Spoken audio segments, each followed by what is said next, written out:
ഞാനിന്ന് ഹനോവർ പോവാണ്. ജർമ്മനിയിൽ തന്നെ നോർത്തുള്ള ഒരു സിറ്റിയാണ് ഹനോവർ. ഞാൻ ഇത്ര ദിവസം മ്യൂണിക്കിലായിരുന്നു എൻ്റെ ഫാമിലിയോടൊപ്പം. നല്ലൊരു ടൈം ഞാനിവിടെ സ്പെൻഡ് ചെയ്തു. ഇനി എൻ്റെ ഫ്രണ്ട്സിനെ കാണാൻ ഞാൻ ഹനോവർ പോവാണ്. അപ്പോൾ ഞാൻ പോകുന്ന വഴിയിലുള്ള കാഴ്ചകളെല്ലാം കാണാം. ഞാൻ മ്യൂണിക് ഹോപ്റ്റ്ബാനോഫ് എത്തി. ഹോപ്റ്റ്ബാനോഫ് എന്ന് പറഞ്ഞാൽ അവിടുത്തെ സെൻട്രൽ സ്റ്റേഷനാണ്, മെയിൻ ട്രെയിൻ സ്റ്റേഷനാണ്. ഈ സ്റ്റേഷൻ എനിക്ക് ഒരുപാട് മെമ്മറീസ് ഉള്ള സ്റ്റേഷനാണ്. കാരണം ഞാൻ ആദ്യമായിട്ട് ജർമ്മനിയിൽ വന്നത് ഈ സ്റ്റേഷനിലാണ്. പിന്നെ ഞാൻ ആദ്യമായിട്ട് റിൻഡോനെ മീറ്റ് ചെയ്തത് ഞങ്ങൾ ഈ സ്റ്റേഷനിൽ വെച്ചാണ്. അങ്ങനെ ഈ മ്യൂണിക് സെൻട്രൽ സ്റ്റേഷൻ എന്ന് പറഞ്ഞാൽ എനിക്ക് ഒരു ഭയങ്കര മെമ്മറീസ് ഉള്ളൊരു സ്ഥലമാണ്. അപ്പോൾ അവിടെ നിന്ന് ഞാൻ ട്രെയിൻ കയറി എടുത്തത് ഇത് ന്യൂറംബർഗിലാണ് എത്തിയത്. ന്യൂറംബർഗിൽ മുമ്പ് ഇൻഗ്ലോസ്റ്റഡ് എന്ന് പറഞ്ഞ ഒരു സ്ഥലത്ത് ഞാൻ ഇറങ്ങിയിരുന്നു. അവിടെ നടത്ത ട്രെയിനാണ്, എൻ്റെ സെക്കൻഡ് ട്രെയിനാണ് ന്യൂറംബർഗിൽ എത്തിയത്. അവിടെ നിന്ന് എനിക്ക് വിശന്നപ്പോൾ ഞാൻ അവിടെ നിന്ന് പിസ്സ കഴിച്ചു. പിന്നെ ന്യൂറംബർഗിൽ നിന്ന് അടുത്ത സ്റ്റോപ്പിൽ എയർഫോർട്ട് എന്ന് പറഞ്ഞ സ്ഥലത്തേക്കുള്ള ട്രെയിനിൽ ഭയങ്കര തിരക്കായിരുന്നു. നിലത്തൊക്കെയാണ് ഇരുന്നത്. ഞാൻ മാത്രമല്ല വേറെ പാസഞ്ചേഴ്സൊക്കെ നിലത്താണ് ഇരുന്നത്. ഇതിന് മുമ്പേ നിലത്തൊക്കെ ഇരുന്ന് ട്രാവൽ ചെയ്തിട്ടുണ്ട് ജർമ്മനിയിൽ. ഞാൻ നാട്ടിലെ ചങ്ങനക്കാർ ഞാൻ എക്സ്പെക്ട് ചെയ്തിട്ട് പോലും ഇല്ല. അത് കഴിഞ്ഞ് എയർഫോർട്ടിൽ നിന്ന് പിന്നെ ഗ്യോട്ടിങ് എന്ന് പറഞ്ഞ സ്ഥലത്തേക്ക് ട്രെയിൻ ഉണ്ടായി. പിന്നെ അവിടെ നിന്ന് ലാസ്റ്റ് ഞാൻ ഹനോവർ എത്തി. അങ്ങനെ ഒരു 10-12 മണിക്കൂറിൻ്റെ ട്രാവലിങ് കഴിഞ്ഞ് ഞാൻ ഹനോവറിൽ എത്തിക്കഴിഞ്ഞപ്പോൾ അവിടെ എൻ്റെ ഫ്രണ്ട്സ് എല്ലാം വെയിറ്റ് ചെയ്യുന്നുണ്ടായിരുന്നു.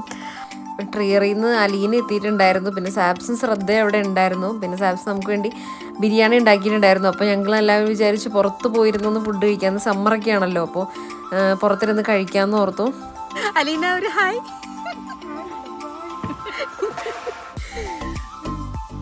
നമ്മൾ ആദ്യം ഇടല്ലേ പുറത്തിരുന്ന് ഫുഡ് കഴിക്കുന്നത്.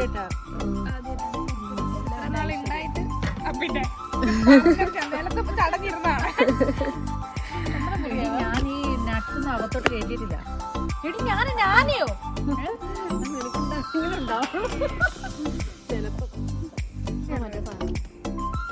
ഇതെവിടെയെല്ലാം വെക്കണം. ഞാൻ ഇന്ന് മണ്ടയ്ക്ക് വെച്ചിട്ട് കഴിക്കാൻ പറ്റുമോ?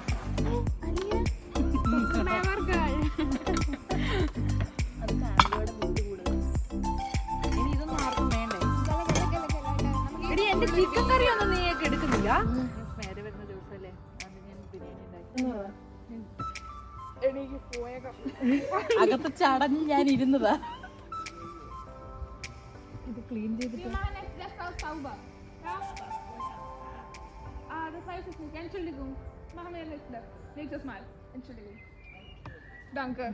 പിന്നെ ഇത് കോമൺ ടേബിളാണെന്നാട്ടോ ഞങ്ങൾ വിചാരിച്ചത്. പക്ഷെ മുകളിലുള്ള ഒരു അമ്മമ്മ ഞങ്ങളെ വിളിച്ചിട്ട് പറഞ്ഞു ഇത് അവരുടെ ടേബിളാണ്, ഇത് പ്രൈവറ്റ് ആണ്, ഇത് ഉപയോഗിക്കരുതെന്നൊക്കെ. പിന്നെ ഞങ്ങൾ സോറി പറഞ്ഞു, ഞങ്ങൾക്ക് അറിയില്ലായിരുന്നു, ക്ലീൻ ചെയ്തിട്ടോളാം, ഇനി നെക്സ്റ്റ് ടൈം ചെയ്യില്ല എന്നൊക്കെ പറഞ്ഞു.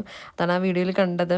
പിന്നെ ഞങ്ങൾ ഫുഡ് കഴിച്ചുകൊണ്ടിരിക്കുന്ന സമയത്ത് മിക്ക അപ്പാർട്ട്മെൻറ്റിലുള്ള ആൾക്കാർ ഞങ്ങൾ നോക്കിക്കൊണ്ടിരിക്കുകയായിരുന്നു. ഞങ്ങൾ കൈ കൊണ്ട് ഭക്ഷണം കഴിക്കുന്നത് കൊണ്ടാണോ അതോ ഞങ്ങളുടെ കലബിൽ ഒച്ചപ്പാട് കൊണ്ടാണോ എന്ന് അറിയില്ല. എല്ലാവരും ഞങ്ങൾ നോക്കിക്കൊണ്ട് തന്നെ ഇരിക്കുകയായിരുന്നു. ഫുഡ് കഴിച്ച് ഞങ്ങൾ മടുത്തായിരുന്നു കേട്ടോ. പിന്നെ ശ്രദ്ധക്കൂട്ടൻ ഞങ്ങൾക്ക് രാത്രി ഇപ്പം എന്തോ ഡൾഗാന കോഫി അങ്ങനെ എന്തൊരു സാധനം ഉണ്ടാക്കി തരാമെന്ന് പറഞ്ഞ് ഉണ്ടാക്കിക്കൊണ്ടിരിക്കുന്നതാണ് ഈ കാണുന്നത്. സബിജിയുടെ പല തരത്തിലുള്ള ബീറ്ററുകൾ നമ്മളിപ്പോ കാണുന്നതാണ്.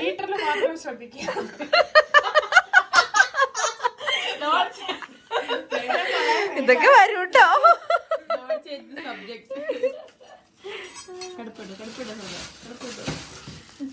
അതെന്തിനുള്ള ബീഡറായിരുന്നു? അതും ഇതുപോലെ തന്നെ മറ്റേ ഇത് എനിക്ക് തോന്നുന്നു മറ്റേ മാവ് കുഴയ്ക്കുന്നതിന് കുഴയ്ക്കാൻ പറ്റിയെന്ന രീതിയിൽ സ്പൂണാണ് അവിടെ. അത് സ്പൂണും സ്ട്രോയും ആണ്. ചേച്ചി ഒന്ന് കുടിച്ച് കാണിച്ചു തരൂ. കോരി കുടിച്ചും കാണിക്കണം. ആ അതെ അതെ. ഇതെവിടെ നിന്ന് വാങ്ങി?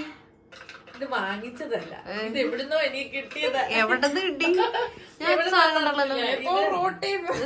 എവിടുന്നോ കിട്ടിയതാ. എന്റെ വിന്റർ ജാക്കറ്റിന്റെ അകത്ത് കിടന്നു. അപ്പോഴത്തേക്ക് പിന്നെ ഞാൻ ഇത് എന്റെ സ്വന്തമാക്കി. പക്ഷെ എവിടുന്നോ അടിച്ചു മാറ്റിയതാണെന്ന് എനിക്ക് തോന്നുന്നത്. ഗൈസ്, അപ്പോൾ ഇന്നത്തെ ഡേ ഇങ്ങനെ അവസാനിക്കുകയാണ്. അപ്പോൾ നമുക്ക് പുതിയ വിശേഷങ്ങളെല്ലാം കാണാം. അടുത്ത വീഡിയോയിൽ അടുത്ത ദിവസത്തെ വീഡിയോ ഇടുന്നുണ്ട്. Day 1, Day 2, Day 3 അങ്ങനെ ഇടാന്നാണ് ഞാൻ വിചാരിക്കുന്നത്. അപ്പോൾ നാളെ നമുക്ക് ബാക്കി വിശേഷങ്ങളെല്ലാം കാണാം.